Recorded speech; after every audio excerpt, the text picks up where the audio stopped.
మల్లె పూకోల్ నిత్య మల్లె చెట్టుకు కోల్ నిత్య నిలువోసి కోల్.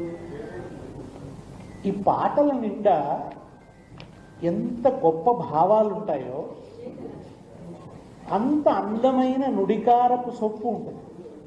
తెలంగాణ భాష తీయదనం, తెలంగాణ భాష సొగసు, ఆ అందం దర్శించాలంటే మనం బతుకమ్మ పాటల్లోనే చూడొచ్చు.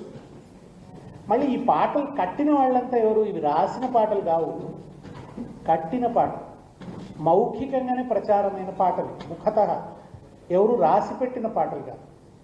రాసిన వాళ్ళు పండితులు కాదు, ఏదో సంస్కృతం నేర్చుకొని పంచకావ్యాలు నేర్చుకొని వ్యాకరణం తెలిసి ఇట్లాంటి వాళ్ళు కాదు.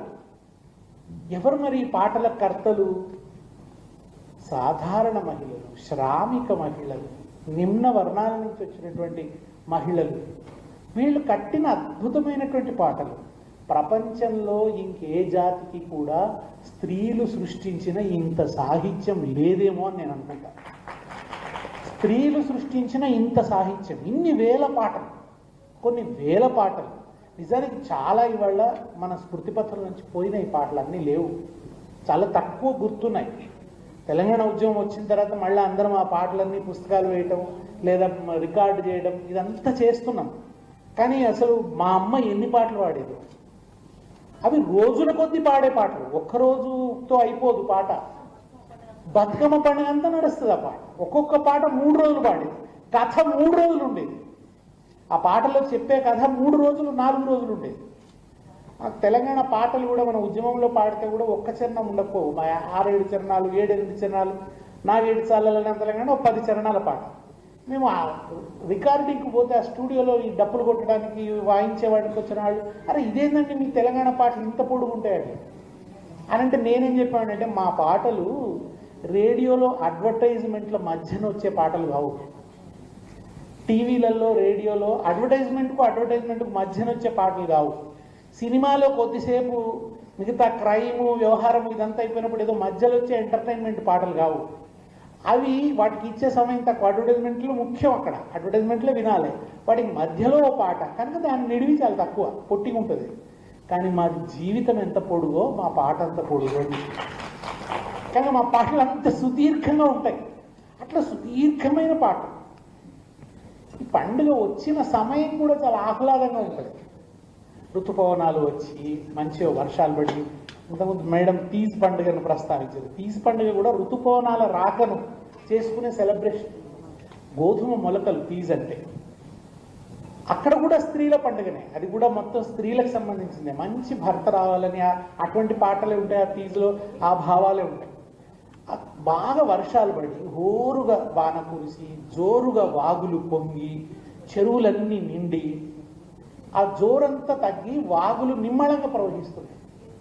కానీ జీవితంలో ఒక నిమ్మలం వస్తుంది అనమాట, నిమ్మలం అవుతుంది అంతా కూడా, ప్రకృతి అంతా నిమ్మళిస్తుంది.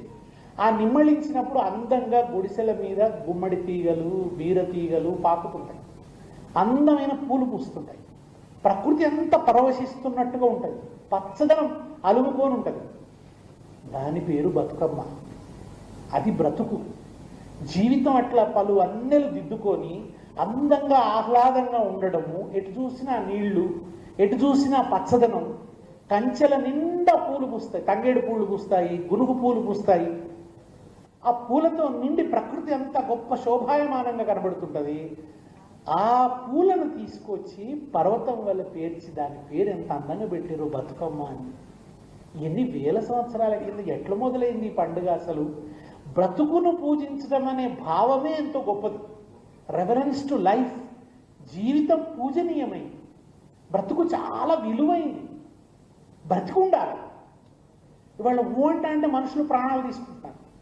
ప్రాణం ఎంత విలువైంది అసలు. ప్రతి జీవి కూడా చివరి నిమిషం దాకా జీవించడానికి కొట్లాడుతుంది. కానీ బ్రతుకు గొప్పది. ఈ బ్రతుకును చాలా ఉన్నతంగా గడపాలి. వివిధ వర్ణాలతో, విభిన్న వర్ణాలతో, అంటే అనేక సుఖము దుఃఖము కళలు అనేక రకాల రసాలతో నిండి ఉండాలి ఈ జీవితం అనేది. అనేక మలుపులతో ఉండాలి. సూర్యోదయం ఉంటుంది, సూర్యాస్తమయం ఉంటుంది ప్రకృతిలో, జీవితంలో కూడా అంతే. కాళోజీ అన్నాడు, ఉదయం కానే కాదనుకోవడం నిరాశ, ఉదయించి అట్లానే ఉండాలనుకోవడం దురాశ. ఉదయం కానే కాదనే నిరాశలోనూ మగ్గిపోవద్దు. ఉదయించి ఇది ఇట్లే ఉండాలి, చీకటి రావద్దు అనుకుంటే అది దురాశ. ఇవన్నీ ఉంటాయి. వీటన్నిటికీ గుర్తు ఆ పూలు, పలు వన్నెలు. జీవితం పలు వన్నెలతో నిండి ఉండాలి, వర్ణశోభితమై ఉండాలి అని. పైగా విశేషం ఇంకా అద్భుతంగా అనిపించేది ఏంటంటే, ఇవి తోట పూలు కావు, ఇవి తోటల్లో పూసే పూలు కాదు. గులాబీ పూలు తెచ్చి కాదు బతుకమ్మ పేర్చేది, లిల్లీ పూలు తెచ్చి కాదు, అసలు కంచెల పంటి పూచే, బాట పంటి పూచే. అందుకే మా సిద్ధారెడ్డి గారు ఎంత మంచిగా అన్నారంటే, ఈ కంచెల పంటి పూసే పూల గురించి, బాట పంటి పూసే పూల గురించి ఆయన ఏమన్నారంటే, మా ఊళ్ళ రేవుల్ల మట్టి పొత్తిళ్ళల్ల తొవ్వా పువ్వుల తీరు అమరులుంటారు, తొవ్వా పువ్వుల తీరు అమరులుంటారు, జోహారులు జోహారులు అమరులకు జోహార్, వీరులకు జోహార్, అమరులకు జోహార్, వీరులకు జోహార్. ఆ బాట పట్టి పూచే పువ్వులలో కవి ఏం దర్శించాడంటే, అవి అమరుల చిరునవ్వులను దర్శించాడు ఆయన. ఆ గునుగు పూలల్లో, తంగేడు పూలల్లో వికసించిన ఆ పూలల్లో కనిపించేది వాళ్ళ చిరునవ్వులు అన్నాడు ఆయన, అమరుల చిరునవ్వులు. ఆ తంగేడు పూలు, ఆ గునుక పూలు తీసుకొచ్చి వాటితో పేర్చి ఆ మధ్యలో పోస్తే కూడా కడుపులో పోసుడు అంటారు. ఆ మధ్యలో ఈ తంగేడుకు సంబంధించిన ఆ కాడలన్నీ పోస్తే కడుపులో పోయడం అంటారు. అది గర్భం, గర్భంగా భావించడం అంటే ఒక పునరుత్పత్తికి సంబంధించిన సంకేతం. దాన్ని గర్భంగా భావించడం. కింద గుమ్మడి పువ్వు, గుమ్మడి ఆకులు, అంటే కేవలం పూలకైనా ఆకులకు కూడా గొప్ప ప్రాధాన్యత ఉంది. గుమ్మడి ఆకు అంటే ఇది మొత్తంగా వృక్ష జాతికే చేసే ఒక పూజ. మొదట మట్టికి పూజ, తర్వాత చెట్లకి, పూలను పూజించడం ద్వారా చెట్లకి పూజించడం. ఇంతకుముందు అక్క చెప్పినట్టు పూలతో దేవతల్ని పూజిస్తారు, కానీ పూలే దేవతలు అయిపోతాయి. ఇక్కడ పూలే దేవతలుగా, పుష్పమే దేవత. ఈమె పుష్పదేవి ఈ బతుకమ్మ. ఇది నిజానికి ఒక మాట చెప్తారు ఏంటంటే, కాకతమ్మ పూజ. వరంగల్ కాకతీయుల ఆరాధ్య దేవత అయినటువంటి కాకతమ్మ. కాకతమ్మ అంటే గుమ్మడి తీగ అని అర్థం. అందుకని ఆ గుమ్మడి ఆకులు, రకరకాల కథలు ఉన్నాయనుకోండి, అనేక రకాలుగా ఈ బతుకమ్మ ఎట్లా వచ్చింది అనేది. మొత్తానికి ఎన్ని వేల సంవత్సరాల కిందనో ఎప్పుడో మొదలైంది ఈ పండుగ.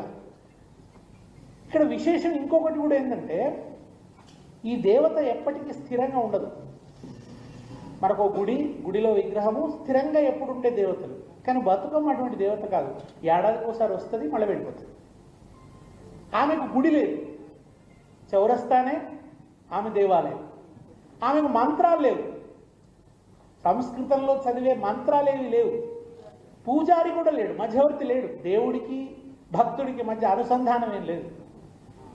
అంబికా దర్బార్ భర్తీ అవసరం కాదు, అక్కడ పూజారి అవసరం లేదు.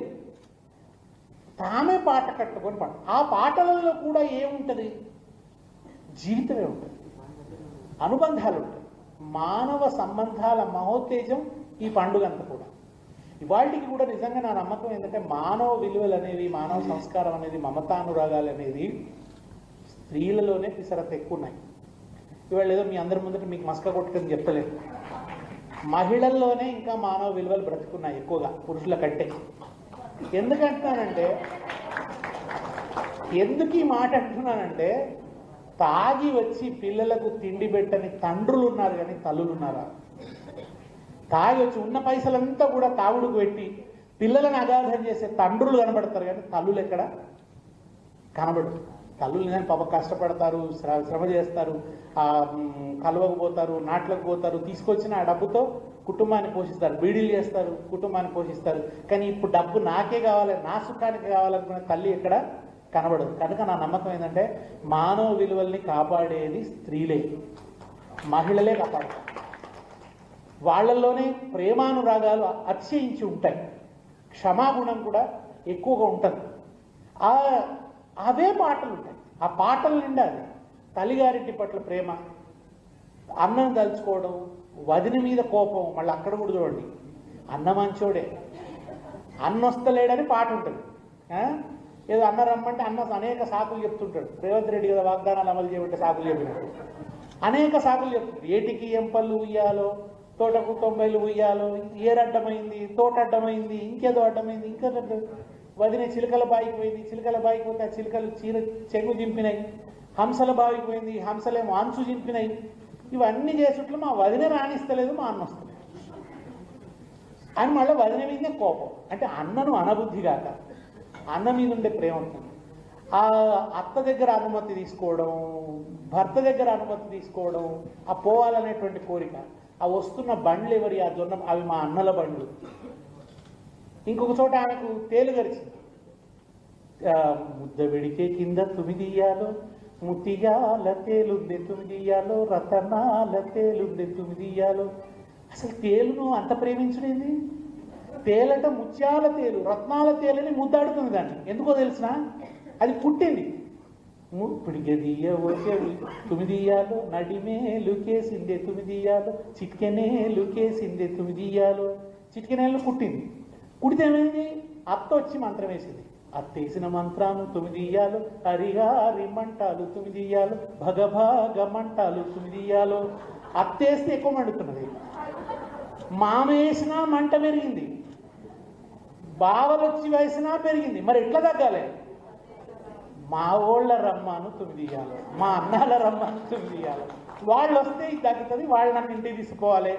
వాళ్ళు రావడానికి కారణమైన తేలు ముత్యాల తేలు, మురిపాల తేలు. కనుక తేలు మీద అంత ప్రేమ. ఎంత ముగ్ధ మనోహరమైన పాటలు కదా ఇవన్నీ కూడా. ఇట్లాంటి ఇంకెన్నో భావాలు. ఎల్లమ్మను సత్యభవనం తెమ్మంటాడు జమదగ్ని. ఎట్ల దేవాలన్నట ఆమె? బియ్యం కనురెప్పల చాటలతో చెరగాలన్నట, కన్నీళ్లతో కడగాలన్నట, మోచేతులతో దంచాలన్నట ముందు. ఆ తర్వాత దాన్ని గుండె మంట మీద ఉడికించుకొని తీసుకురావాలన్నట. ఎంత కవితాత్మకంగా, ఎంత పొయిట్రీ ఉంటుందంటే, ఎంత నుడికారం ఉంటుందంటే, మీరు ఒకసారి బతుకమ్మ పాటలు మళ్ళీ చదువుతుంటే, అది నెతిమీది సూర్యుడా ఉయ్యాలో, నిలవన్నె కాడ ఉయ్యాలో. ఎంత అందమైన నుడికారం చూడండి అసలు. పాపిట్ల చంద్రుడా అంటారు, పాపిట్లో చంద్రుడు. ఇవన్నీ అంటే ఇంత అందంగా మనం ఇప్పుడు మాట్లాడుకుంటున్నామా? మనం ఇట్లా పాట రాయగలుగుతామా? మేము కూడా ఏవో పాటలు రాస్తాం కావచ్చు, కానీ ఆ భాష మాకు రాదు. ఆ శబ్దజాలాన్ని అందరం పొడగొట్టుకున్నాం. ఇవాళ చాలామంది తెలుగు భాష అని బాధపడుతుంటే నేనేమంటానంటే, నిజంగా మీకు మంచి తెలుగు కావాలంటే మా తెలంగాణలో నాట్లు వేసుకున్న అక్క దగ్గరికి పోయి, ఏ దళిత మహిళ దగ్గరికి పోయి మీ దోసిలు పట్టండి, ఆమె తన నోటి ద్వారా అందమైన తెలుగు పలుకుబడులను భిక్షగా పెడుతుంది అని చెప్పి. వాళ్ళ దగ్గరే ఉన్నాయి అందమైన పాటలు, ఇవాళకి కూడా వాళ్ళ దగ్గర ఉన్నాయి. అందమైన తెలుగు వాళ్ళ దగ్గర ఉంది. ఆ అచ్చమైన తెలుగు అంతా పోయింది మనకి. సగం ఇంగ్లీషు, బోళ్ళంత సంస్కృతం ఇవన్నీ కలిసిపోయి అచ్చమైన తెలుగు రుడికారం ఇవాళ మనకు రాకుండా. మా అమ్మ పక్కింటి ఆమె వచ్చి అడిగేది, ముత్యమంత పసుపు ఉందా అని అడిగేది. పసుపు ఎంత కావాలి? ముత్యం ఎంత తక్కువ ఉంటుంది అంటే, అత్యయోక్తి చాలా తక్కువ ఆడడానికి ముత్యం అంత. దానికి మా అమ్మ ఏమనేది, ఏ వాసనకే లేదు, ముత్యం కాదు కదా, వాసనకే లేదు. ఇంత అందమైన సంభాషణలు ఇప్పుడు ఉన్నాయా? ఈ అందమైన తెలుగు అంతా పోయింది అసలు. ఇంత ఆత్మీయంగా మాట్లాడుకునే ఇదంతా కూడా పోయింది. అటువంటి ఈ అందమైన పాటలతో కూడిన పండుగ ఈ బతుకమ్మ పండుగ. మళ్ళీ ఆ బతుకమ్మని తీసుకుపోయి ఎక్కడేస్తాం? మట్టి, పూలు, తర్వాత నీళ్లు. మళ్ళీ నీళ్ల పట్ల. ఆ నీళ్లు కూడా మనకు ముఖ్యమైనది, మన ఆర్థిక వ్యవస్థకు కేంద్రమైంది చెరువు. కనుక ఆ చెరువుల్లో వేయడం. ఇటువంటి తెలంగాణ ఉనికికి, తెలంగాణ అస్తిత్వానికి తిరుగులేని ప్రతీక బతుకమ్మ పండుగ. ఎందుకంటే అందులో చెరువు ఉంది, అందులో ఈ నేల మీద పూచే పూలున్నాయి, ఇక్కడి మహిళలు ఉన్నారు, ఆ మహిళలు పాడుకునే పాటలు ఉన్నాయి, వాళ్ళ భాష ఉంది, వాళ్ళ భావాలు ఉన్నాయి. ఇవి తెలియని మూర్ఖుడి వాళ్ళ ముఖ్యమంత్రికి ఉన్నాడు. ఇది ఇవాళ విషాదం అన్నమాట. ఇది బతుకమ్మ చుట్టూ తెలంగాణ బతుకు గంధమంతా అలుముకొని ఉన్నది ఈ బతుకమ్మ చుట్టూ. నా చిన్నప్పుడు నాకు కూడా అర్థం కాకపో, దీపావళి వచ్చిందనగానే ముఖ్యమంత్రి దీపావళి పండుగ శుభాకాంక్షలు చెప్తున్నాడు, దసరా రాగానే దసరా పండుగ శుభాకాంక్షలు చెప్తారు. కానీ బతుకమ్మకి ఎవరు శుభాకాంక్షలు చెప్పరు. ఏ ముఖ్యమంత్రి చెప్పకు, ఏ మంత్రి చెప్పేది కాదు. ప్రత్యేక సంచికలు వేసేవాళ్ళు. ఆంధ్రజ్యోతి దీపావళి ప్రత్యేక సంచిక అని వచ్చేది. లేకుంటే అందులో ఎక్కడ బతుకమ్మ ప్రస్తావన ఉండేది కాదు. మా నాయన, ఆయన మంచి కవి, బతుకమ్మ మీద పద్యాలు రాస్తే అచ్చేసేవాడు కాదు. పంపితే ఎప్పుడు అచ్చయ్యేవాడు కాదు. విజయదశమి అని రాస్తే అచ్చు వేసేవాడు. కానీ బతుకమ్మ మీద పద్యం వేస్తే తిరిగి వచ్చేవి ఎప్పుడు. వాళ్ళకి తెలియదు ఎడిటర్కు తెలియదు, సబ్ ఎడిటర్కు తెలియదు, పెట్టిన వాళ్ళ మేనేజింగ్ వాళ్లకు తెలియదు. కనుక వాళ్ళు బతుకమ్మ మీద పద్యాలు పంపితే వేసేవాళ్ళు కాదు. ఇది ఈ అనాదరణ అనేది ఉంటూ వచ్చింది. మనకు ఎప్పుడైతే మన సాంస్కృతిక స్పృహ మనకు వచ్చిందో అప్పుడు మన కళ్ళ ముందట బతుకమ్మ ఎట్లా కనబడుతుంది, దేదీప్యమానంగా విశ్వరూపంలో కనబడుతుంది బతుకమ్మ. అరే మన అస్తిత్వానికి కొండంత ప్రతీక కదా బతుకమ్మ అని మనకు అనిపించింది. అప్పుడు మనం ఉద్యమంలో బతుకమ్మని అప్పటిదాకా అదొక సాంస్కృతిక విశేషం, ఇప్పుడు అదొక పోరాట రూపం కూడా అయిపోయింది. ఉద్యమం వచ్చిన తర్వాత బతుకమ్మని ఒక పోరాట రూపం. బతుకమ్మ ఆడడమే ఒక ఉద్యమ ఘటన అన్నమాట, ఒక ప్రకటన, అస్తిత్వ ప్రకటన. మా తెలంగాణ మాకు కావాలనే డిమాండ్ బతుకమ్మ ఆడడమే, ఒక బతుకమ్మ పాట పాడడమే, తంగేడు పూలు పట్టుకొని రావడమే. అది ఒక అద్భుతమైనటువంటి ఆ తల్లి ఇట్లా పునరుజ్జీవిస్తూ వచ్చిందనమాట. ఆ తల్లి కొత్త కాంతులతో ఉదయించింది బతుకమ్మ. ఆ బతుకమ్మలో ఉన్న గౌరమ్మ బంగారు కాంతులతో మెరిసిపోయింది. అట్లా బతుకమ్మకి మళ్ళీ కొత్త చూపుతో మనం అందరం కూడా బతుకమ్మను దర్శించడం మొదలుపెట్టినాం. కొత్త తరం పిల్లలు బతుకమ్మ ఆడడానికి కొంత అదేదో పాత చాదస్తాంలే అనే భావన కొంత వస్తున్న దశలో, హైదరాబాద్లోనే బస్తీల్లో ఆడేవాళ్ళు, బంజారా హిల్స్లో బతుకమ్మ లేదు, కాలనీల్లో బతుకమ్మ లేదు, గ్రామాలలో ఎప్పుడైనా అద్భుతంగా ఆడుకున్నాను. మా సిద్దిపేటలో చాలా గొప్ప జరుగుతుంది. నా బతుకమ్మ సిద్దిపేటలో నాకు ఏదైనా ఒక బంగ్లా ఎక్కి అట్లా పోతున్న బతుకమ్మలు చూడాలని ఒక కోరిక అనమాట. ఒక పూల ప్రవాహం పోతున్నట్టుగా ఉంటుంది. ఎంత అద్భుతంగా ఉంటుందో ఆ దృశ్యం. కొబ్బరి చెరువు ఎంత అద్భుతంగా ఉంటుంది. అట్లే అసలు వరంగల్లో ఎన్ని వేల మంది చేరుతారు ఆ బతుకమ్మ దగ్గర. కనుక ఆ పోరాట రూపంగా మారిపోయింది బతుకమ్మ. అప్పుడు ఆంధ్ర ప్రభుత్వాలు తప్పనిసరిగా గుర్తించవలసి వచ్చింది. ఛానల్స్ మొదటి దశలో అయితే ఛానల్స్లో స్లాట్ కొనుక్కోవాల్సి వచ్చిందనమాట. ఛానల్స్ గుర్తించవలసి వచ్చింది, టీవీలు గుర్తించవలసి వచ్చింది.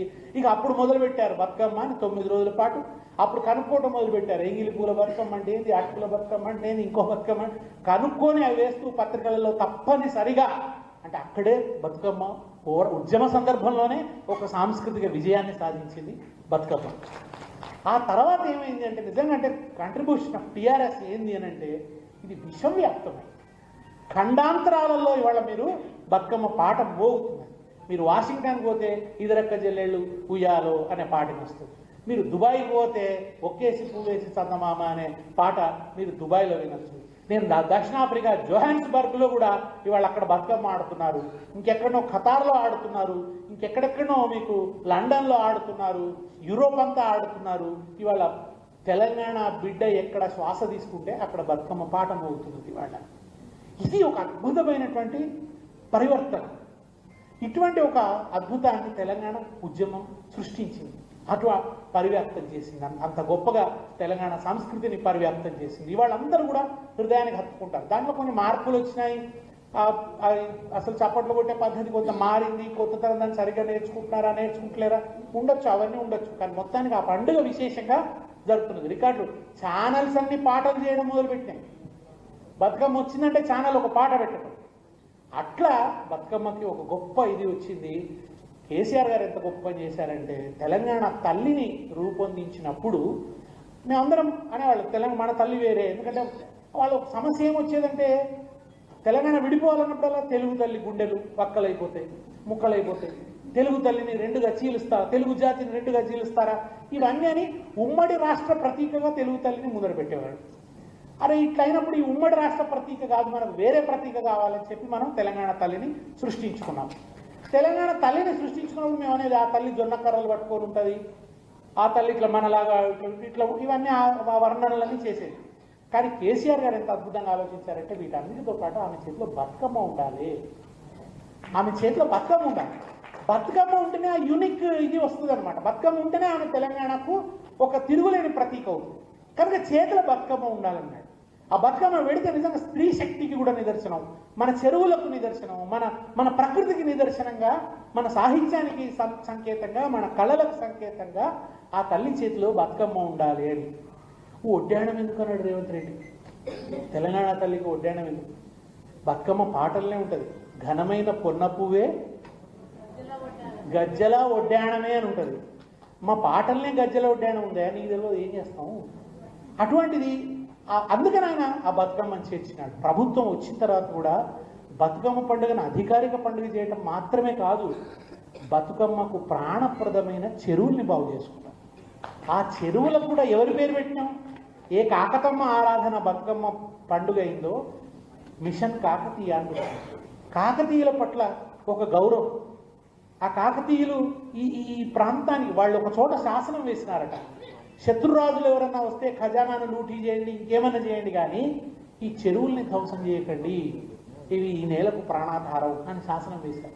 చెరువులు తవ్వించారు, గొలుసు చెరువులు. అది తెలియని తర్వాత ఈ ఉద్యమంతో బంధం లేని, ఈ ఉద్వేగ సంబంధం లేని, నోటి నుంచి జై తెలంగాణ అనడానికి కూడా ఇష్టపడని ముఖ్యమంత్రి కాకతీయ తోరణం ఉందన్నాడు. కాకతీయులకి ఈ నేలకు ఉన్న గొప్ప సంబంధాన్ని అర్థం చేసుకోకుండా ఆ తోరణాన్ని వద్దని అవమానించాడు. చివరికి ఎంత దూరం పోయినాడంటే తెలంగాణ తల్లి చేతుల నుంచి బతుకమ్మని తీసేసింది. ఇది అందరి హృదయాల్ని గాయపరిచి, అది మహిళల సాంస్కృతిక అస్తిత్వ చేతనని అవమానించాడు రేవంత్ రెడ్డి తెలంగాణ మహిళలు. ఇవాళ అందుకే ఆ తెలంగాణ తల్లిని ఆయన రూపొందించవచ్చు. ఆయన అది కూడా అభయహస్తంతో, చెయ్యి గుర్తుతో పెట్టినాడు ఆయన. ఆమెను చూస్తే నాకైతే చెయ్యి గుర్తుకే మన ఓటు అని చెప్తున్న కాంగ్రెస్ మహిళా కార్యకర్త వల్ల అనిపిస్తుంది. ఎందుకంటున్నానంటే తెలంగాణ తల్లి ఉద్యమ గర్భంలోంచి పుట్టింది. కేసీఆర్ గారు రూపొందించిన తెలంగాణ తల్లి తెలంగాణ ఉద్యమాగ్ని సంభూత, ఆమె ఉద్యమాగ్నిలోంచి పుట్టింది ఆ తల్లి. అందుకని ప్రజలందరికీ అనుబంధం. మీకు ఎక్కడ చూసినా విగ్రహాలు తెలంగాణ తల్లి అనగానే ఆ మనసులోకి ఆమెనే వస్తుంది. ఇవాళ ఈయన పెట్టింది ఆ మనోఫలకాల మీద ఉండదు. ఎందుకంటే ఆమె ఉద్యమంలో పుట్టలేదు, ఓర్వలేని తనలో పుట్టింది. లేదా కేసీఆర్ గారి ఆనవాళ్ళని చెరిపేయాలనే ఒక కుచిత బుద్ధిలోంచి పుట్టింది కనుక ఆ ఆరాధన కలగదు. ఆ రోజు కేసీఆర్ గారు తన కోసం రూపొందించలేదు, తెలంగాణ జాతిలో ఒక అస్తిత్వ చేతనను మన పెంపొందించడానికి ఆయన దాన్ని సృష్టించాడు. నువ్వు ఇవాళ ఎందుకు పెట్టినావు? కేవలం కేసీఆర్ గారు ఆనవాళ్ళు మలిపేయాలనే దుద్ధతో కుట్రతో పెట్టినావు. కనుక ఇవాళ మనకు నిజంగా కూడా తిరిగి ఆ తల్లి చేత బతుకమ్మను తెలంగాణ తల్లిని ఎడబాటిళ్ళు తిరిగి ఆ బతుకమ్మ తెలంగాణ తల్లి చేతిలో చేరాలి. అందుకోసమే పోరాటం. బతుకు నిలబడాలి, బతుకమ్మ నిలబడాలి. ఇవాళ బతుకును కూడా భంగపరుస్తున్నాడు. చక్కగా యూరియా సరఫరా అయింది, ఇవాళ పరిస్థితి ఇవాళ చేను ఎర్రగైపోతున్నది. పాపం వాళ్ళు ఎర్రటి ఎండలలో నిలబడాల్సిన పరిస్థితి ఉంటున్నది. దుఃఖంతో ఏడుస్తున్నారు, తిడుతున్నారు, శాపనార్థాలు పెడుతున్నారు, పిడికెడు మట్టి తీసుకొని శాపిస్తున్నారు ఈ రాజ్యం కూలిపోను. కరెంటు కదే చిక్కవుతున్నది. రైతు ఇవాళ కకావికలైపోతున్నాడు. రైతు జీవితం ఆ బోనస్ ఇస్తామన్నారు, బోనస్ గతి లేదు. ఎన్నో అవస్థలు పడుతున్నారు. ప్రతి వర్గం అసలు వ్యాపార వాణిజ్యాలలో ఒక నిస్తేజం అలుముకొని ఉన్నది. వచ్చినప్పటి నుంచి కూడా ఒక నిస్పృహతో కూడిన వాతావరణం, ఓ నిష్ఠురంతో కూడిన వాతావరణమే అలుముకొని ఉన్నది తప్ప ఎక్కడ ఉత్సాహం అనేది పుట్టలేదు. అటువంటి ఒక వాతావరణం ఇవాళ తెలంగాణ అలుముకొని ఉన్నది. బతుకమ్మ పండుగను కూడా నిరాదరణకు గురి చేసింది.